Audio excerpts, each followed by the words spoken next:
I'm Steve Levison, and I'm currently a professor at New Jersey Medical School of Rutgers University. The first scientific conference that I ever attended was the 1985 ASN meeting that was held in Baltimore, Maryland. At the time, I was at the early stages of my graduate career, and I was working under the tutelage of Drs. Pierre Morel, Ken McCarthy, and Jean Harry. In those days, both Ken and Pierre would essentially shut down their labs and bring everyone to the ASN meeting because they thought it was a worthwhile investment of our time.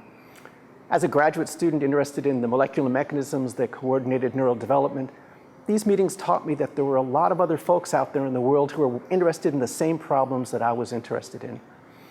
People outside of science think that scientists are overly intellectual, boring, maybe a little stiff, but I soon learned that scientists were really interesting and fun people. And I found it really interesting to learn about what they were doing, and in turn that really improved the quality of my science and helped keep me apprised of developments in the field.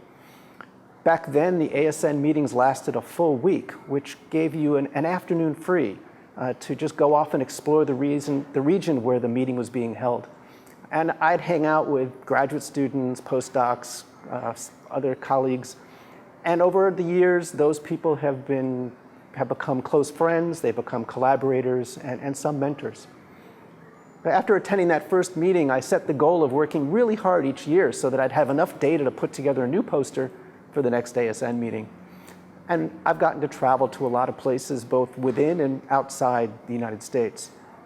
Then as a young faculty member, I made it a point to regularly attend the ASN meetings to continue to build my network.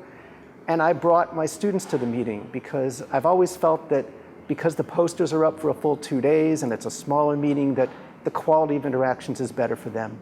And it's much less of an intimidating meeting. It's less overwhelming than the larger meetings such as the SFN. So over the years, I figure I've attended about 25 ASN or joint ASN/ISN meetings. I've organized workshops, colloquia, and symposia. And I have to say that I regret that there have been so few workshops in the most recent meetings of the ASN. Workshops provided an opportunity for scientists to frankly and collegially discuss controversial topics.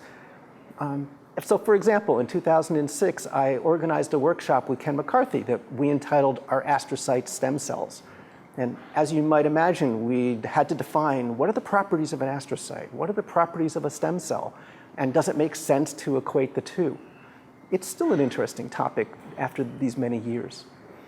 I've also served on a number of ASN committees.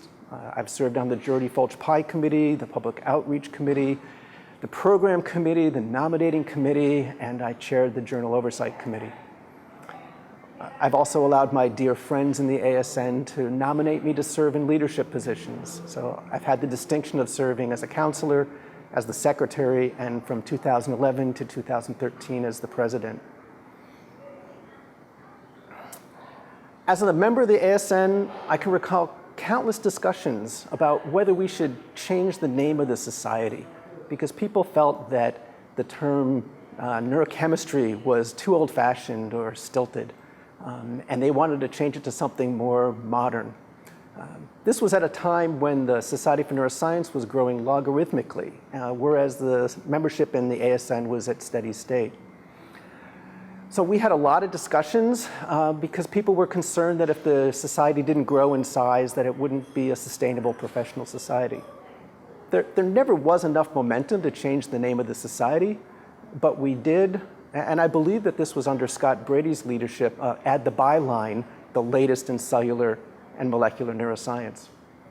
These days, you don't hear many members asking to change the name of the society, maybe because we got worn out, but more likely I think it's because we realized that the founders of the society were really prescient, and they knew that understanding the chemical basis of neural activity is really important.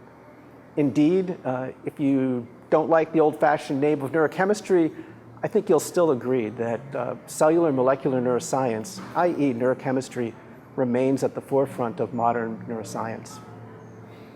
So in closing, as a scientist whose career has been nurtured and shaped by attending many ASN meetings, I'm very pleased to be part of the Society's 50th birthday celebration this year. The Society remains a community of bright, energetic, talented, and collegial scientists who are at the forefront of the discipline that we call neurochemistry. I continue to find ASN meetings valuable and worth my time, and I'm honored to be among the distinguished neurochemists who have contributed these short videos to the ASN History Project. I sincerely hope that the ASN will continue to shape the futures of young scientists as it has shaped mine. Thank you.